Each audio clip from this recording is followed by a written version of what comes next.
रूप से बागवानी उद्यानिकी कहते हैं। ये बहुत ही बृहद शब्द है, बहुत बड़ा शब्द है, जिसके अंतर्गत हम फलों की खेती, दूसरा सब्जियों की खेती, तीसरा पुष्पों की खेती, ये उसकी मुख्य शाखाएं हैं, जिनके अंतर्गत फल फसलों की खेती को हम लोग पोमोलॉजी कहते हैं उद्यानिकी की भाषा में, जिसके अंतर्गत देश में उगाए जाने वाले विभिन्न प्रकार के फलों की खेती का अध्ययन किया जाता है। दूसरा हमारी जो शाखा है जिसको हम ओलेरीकल्चर कहते हैं, ये होती है सब्जी विज्ञान, जिसके अंतर्गत देश भर में पैदा की जाने वाली या किसी विशेष क्षेत्र में पैदा की जाने वाली सब्जियों से संबंधित अध्ययन किया जाता है। तीसरा हमारा बहुत ही उपयोगी एक विषय हॉर्टिकल्चर के अंदर में ही आता है, जिसको हम कहते हैं पुष्पों की खेती जी, फ्लावर्स कल्टीवेशन। तो ये तीन तो हमारे मुख्य शाखाएं हैं हॉर्टिकल्चर की। इसके अलावा दूसरे हमारे ऑर्नामेंटल प्लांट्स उसमें आते हैं, जिसको कहते हैं सजावटी पौधे। ये भी उद्यान विज्ञान की एक शाखा मानी जा सकती है। लेकिन हमारे व्यवसायीकरण या हॉर्टिकल्चर या एग्रीकल्चर को आगे बढ़ाने के लिए हॉर्टिकल्चर या उद्यान विज्ञान की इन तीनों शाखाओं का ही विशेष महत्व है। आज हमारे बागवानी के लिए पूरे देश में विकास पर विशेष जोर दिया जा रहा है। उसका सीधा अभिप्राय ये हो रहा है कि बागवानी की शाखाओं के अंदर अभी भी रोजगार के जन्म की योजनाएं या रोजगार सृजन की कई संभावनाएं हैं जी। और हमारे देश के विभिन्न हिस्सों में, मैं तो राष्ट्रीय बागवानी बोर्ड का उपनिदेशक हूँ। आज मैं उसी प्रोग्राम में चर्चा करूँगा कि राष्ट्रीय बागवानी बोर्ड की कौन कौन सी योजनाएं हैं जो किसानों के लिए या बागवानी करने वाले लोगों के लिए अत्यंत लाभप्रद हैं। जी, तो डॉक्टर दुबे, हॉर्टिकल्चर जो है वो किसानों के साथ बहुत करीब से जुड़ी है। आजकल हमने देखा है कि किसानी से शायद आज का युवा इतना जुड़ाव महसूस नहीं करता, तो इसके क्या कारण हैं? हॉर्टिकल्चर या बागवानी किसानों से नहीं है, बल्कि पूरे देश के सभी लोगों से प्रत्यक्ष या अप्रत्यक्ष रूप से जुड़ी हुई है। जी, बागवानी आज हमारे जीवन का अभिन्न हिस्सा बन गई है। हम सब्जी से लेकर फल फूलों तक, फूल तक, सभी प्रकार से बागवानी के ऊपर प्रत्यक्ष या अप्रत्यक्ष रूप से आधारित हैं। हम बागवानी के नए आयामों का उपयोग भी अपने दैनिक जीवन में कई तरीके से करते हैं। जी, तो ऐसा नहीं है कि हम इससे दूर हैं या अछूते हैं। आज भी बागवानी हमारे जीवन में बहुत बड़ा योगदान कर रही है। लेकिन मैं इतना कहना चाहूँगा युवाओं को कि वो बागवानी से कभी भी दूर पहले भी नहीं थे, आज भी नहीं हैं, और कल बागवानी उनके रोजगार सृजन में महत्वपूर्ण भूमिका भी निभाएगा। जी, तो आज भी हम जुड़े हुए हैं और कल भी जुड़े रहेंगे। बागवानी से जुड़ाव हमेशा हमारा कल भी था, लेकिन ये है कि जुड़ाव के आयाम कई होते हैं। युवाओं के लिए हमें कौन सा आयाम प्रयोग करना है, कौन से आयाम से युवाओं के लिए फायदेमंद होंगे, बागवानी किस तरीके से उनके जीवन में नई रोशनी ला सकती है, या रोजगार सृजन में युवाओं के लिए बागवानी की भूमिका क्या रहेगी। बागवानी हमारे दैनिक जीवन का एक अभिन्न हिस्सा है, जिसको हम चाह कर भी दूर नहीं कर सकते। बागवानी का प्रयोग ऐसे होता है मैडम, मैं आपको बताता हूँ कि हम फलों से लेकर, सब्जियों से लेकर, फूलों से लेकर और दूसरी कई चीज़ों, अलंकारी पौधों का, जैसे जिसको हम ऑर्नामेंटल प्लांट्स कहते हैं, जी, तो सभी तो हमारी दैनिक दिनचर्या की शुरुआत करते हैं। फल फसलें हमें आवश्यक पोषण भी देते हैं। दूसरा हमारा वेजिटेबल एक न्यूट्रिशन का बहुत बड़ा ही साधन है। तीसरा फ्लावर्स हमारे डेकोरेशन के अलावा हमारे जो है दैनिक जीवन में कहीं ना कहीं उनका प्रयोग है, उनके आध्यात्मिक एक जुड़ाव है। तो ये ऐसा नहीं है कि बागवानी से हम अलग नहीं हैं, बागवानी से हम आज भी जुड़े हुए हैं, लेकिन ये है जुड़ने के आयाम हमारे कई प्रकार के हो सकते हैं। युवाओं से मैं विशेषकर एक बात ही अपनी रखना चाहता हूँ कि आप इसको, बागवानी को आज रोजगार सृजन के पहलू के रूप में आप लेके चलेंगे तो निश्चित ही आने वाले कल में उनके रोजगार सृजन की असीम संभावनाएं बिल्कुल। बागवानी के माध्यम से ही जागृत होंगी। तो आप राष्ट्रीय बागवानी बोर्ड के चंडीगढ़ केंद्र के उपनिदेशक हैं, तो हम ये जानना चाहते हैं कि राष्ट्रीय बागवानी बोर्ड की कौन-कौन सी योजनाएं किसानों के लिए चलाई जा रही हैं। राष्ट्रीय बागवानी बोर्ड पूरे देश में ही बागवानी के विकास को लेकर दिन रात काम कर रहा है। इसमें हमारी कई योजनाएं हैं। पहली योजना जो हमारी है, फल फसलों का उत्पादन या उनके बाग लगाने से संबंधित योजना, commercial development of horticulture through production and post harvest management, ये हमारी योजना का नाम है। इसके अंतर्गत हम खुले वातावरण में फल फसलों को ऑर्चार्ड या उनका बागान लगा सकते हैं। इसके लिए हमें खास तौर पर फसलों की संभावता उपयोगिता को देखना पड़ता है कि किस क्षेत्र में कौन से फल फसल हमें लगाने चाहिए। इसके लिए हमारे राष्ट्रीय बागवानी बोर्ड की योजना के माध्यम से या उसके अनुसार हमारे पास 5 एकड़ क्षेत्र का होना जरूरी है। और अभी मैं आपको जो दस्तावेज उसके लिए चाहिए उन पर भी मैं प्रकाश डालना चाहता हूँ। हमारे पास जो दस्तावेज जिनके लिए आप एप्लीकेशन NHP की वेबसाइट पे करेंगे, वो वेबसाइट भी मैं जस्ट आपको बता रहा हूँ जी। nhb.gov.in। इस वेबसाइट पर मैडम सभी प्रकार की योजनाओं की जानकारी कोई भी युवा वर्ग ले सकता है और उसका लाभ ले सकता है। एक तो हुई कॉमर्शियल डेवलपमेंट ऑफ हॉर्टिकल्चर, ये स्कीम नंबर 1 में आती है। दूसरा हमारा होता है, इसी में ही है, प्रोटेक्टेड कल्टीवेशन जी। क्रॉप को प्रोटेक्टेड संरक्षित दशाओं में कैसे उगा सकते हैं। संरक्षित दशाओं में फसल को, बागवानी फसल को उगाने के लिए हमें पॉली हाउसेस और सीड नेट हाउसेस की ज़रूरत पड़ती है। इसमें आप संरक्षित खेती में मान लीजिए आपने सीड नेट लगाया, आप सब्जियों के लिए सीड नेट लगाना चाहते हैं, तो उसमें आप कुकुम्बर, दूसरा शिमला मिर्च, कैप्सिकम, इनका उत्पादन ले सकते हैं। और ये उत्पादन आपको किसी अन्य फसल की तुलना में ज़्यादा लाभ दे सकता है। बिल्कुल।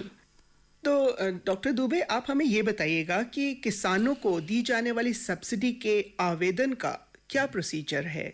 जी, आज राष्ट्रीय बागवानी बोर्ड जो भी योजनाएं किसानों के लिए या बागवानों के लिए चलाने जा रहा है, तो मैं ये समझता हूँ कि उसके लिए हमारे पास में आज की तारीख में या आज के परिप्रेक्ष्य में जब आप उसके लिए आवेदन करना चाहते हैं या आप चाहते हैं कि राष्ट्रीय बागवानी बोर्ड की योजनाओं के लिए हमें आवेदन करना है, तो हमारा आवेदन का एक चेक लिस्ट भी है जिसमें नियमित दस्तावेज लिखे हुए हैं। तो मैं उन दस्तावेजों के बारे में थोड़ा सा यहाँ पे चर्चा करना चाहता हूँ जी। कि एक तो हमारा रहता है कि self attested copy of PAN card, ठीक है, वोटर कार्ड भी हो सकता है। दूसरा self attested copy of Aadhaar card जी।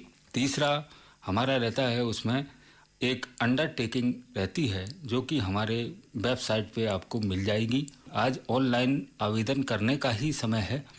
तीसरा हमारा होता है लैंड डॉक्यूमेंट या भूमि के दस्तावेज, उसके कागजात जी। तो मैं ये चर्चा करूँगा कि हमारे लिए खुले खेत में या खुले वातावरण में खेती के लिए जो मैंने स्कीम नंबर 1 आपको बताई थी, उसके लिए क्षेत्रफल हमारा 5 एकड़ से कम नहीं होना चाहिए। दूसरा लैंड डॉक्यूमेंट ठीक होना चाहिए।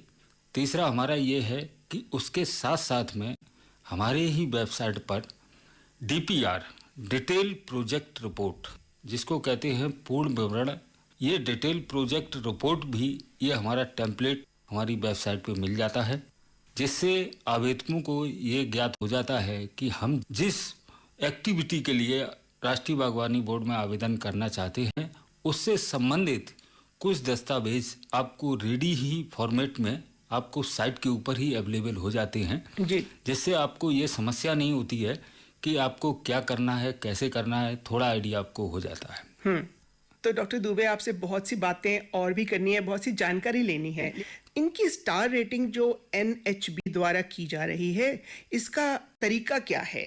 जो भी नर्सरियां पंजाब, हरियाणा, हिमाचल प्रदेश या किसी अन्य प्रदेश में भी चल रही हैं, राष्ट्रीय बागवानी बोर्ड ने नर्सरी स्टार रेटिंग या तारांकन योजना कि नर्सरी को हम क्या स्टार दें। नर्सरी को स्टार देने का सीधा अभिप्राय यही है कि हम नर्सरी में जो भी पौधे बना रहे हैं या पैदा कर रहे हैं या उनको प्रोसेस कर रहे हैं या प्रोपेगेशन कर रहे हैं, उन पौधों की क्वालिटी क्या हो, उनकी गुणवत्ता क्या है।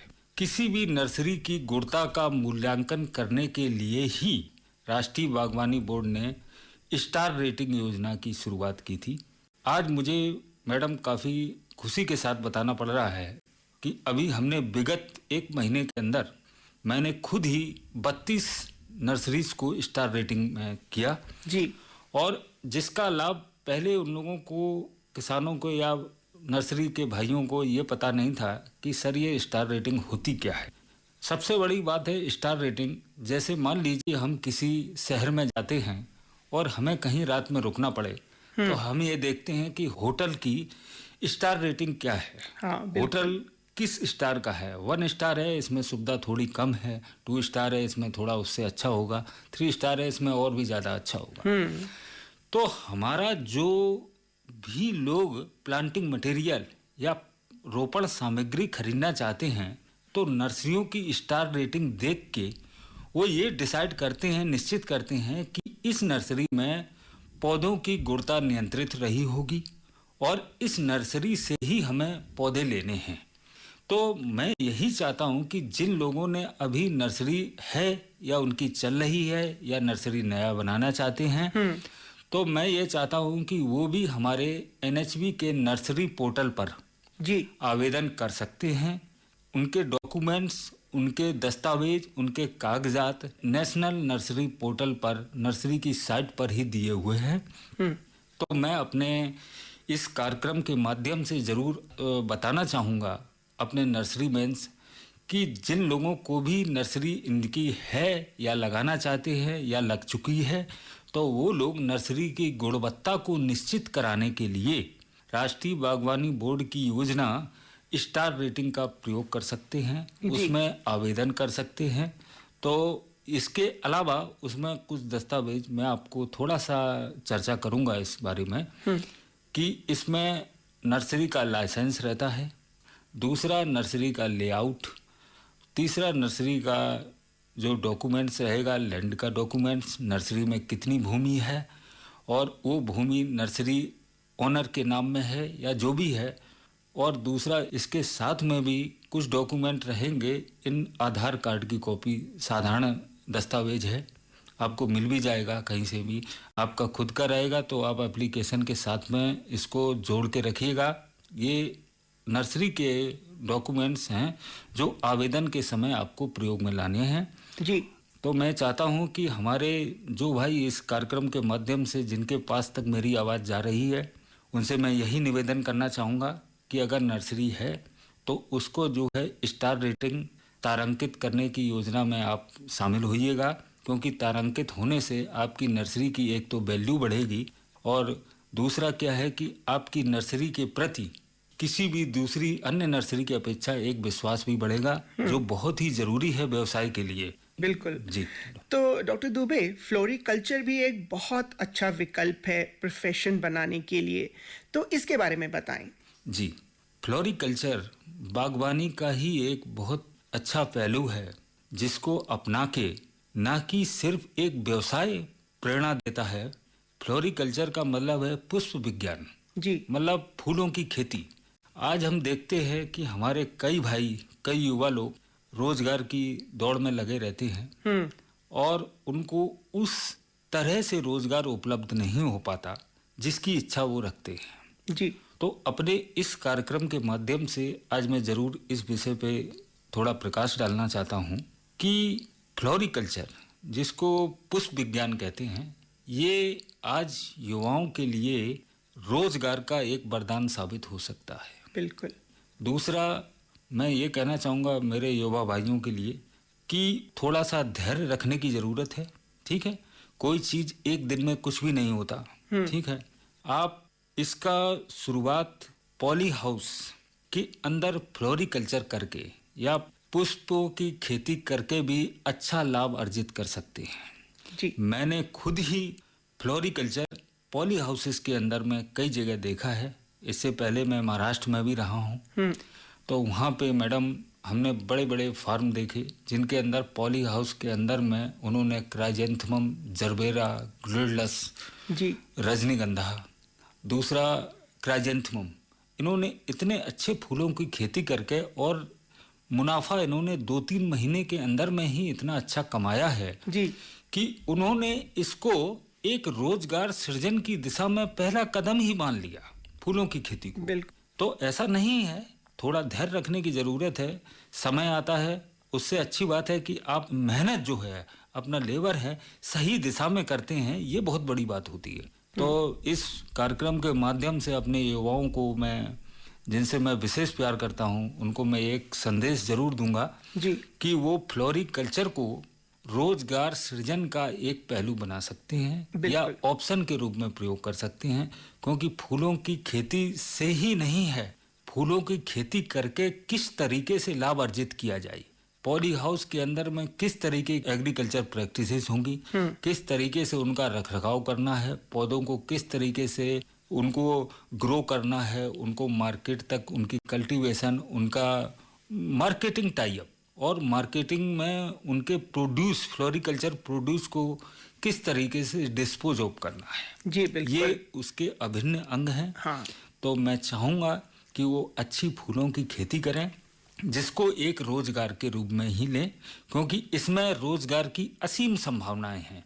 और ऐसा नहीं है कि आप खुद में रोजगार पैदा कर रहे हैं, आप ये देखिएगा, आप दूसरे लोगों के, जो लोग फ्लोरिकल्चर का काम पॉली हाउस के अंदर में करेंगे, उनके परिवारों को भी कहीं ना कहीं रोजगार देने का काम कर रही है। बिल्कुल। अपने रोजगार के साथ साथ दूसरों को रोजगार देना, ये बहुत ही बड़ी बात है। और इस कार्य के लिए मैं नए युवाओं को विशेष रूप से अपनी शुभकामनाएं प्रेषित करूंगा कि वो एक ना एक दिन बहुत ही अच्छा लाभ इससे अर्जित करेंगे और अपने साथ साथ ही अपने दूसरे युवाओं को भी साथ में लेकर इस दिशा में महत्वपूर्ण कदम उठाएंगे। जी, तो डॉक्टर दुबे, हॉर्टिकल्चर का जो प्रोडक्शन है वो दिनों दिन बढ़ता जा रहा है, तो हॉर्टिकल्चर की जो उपज है उसके रख रखाव के लिए कोल्ड स्टोरेज की ज़रूरत पड़ती है।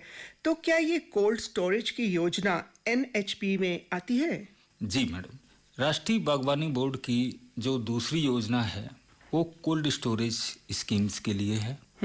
इसमें क्या होता है मैडम कि जो लोग नया कोल्ड स्टोरेज लगाना चाहते हैं वो राष्ट्रीय बागवानी बोर्ड की वेबसाइट nhb.gov.in पर आवेदन कर सकते हैं। हाँ जी।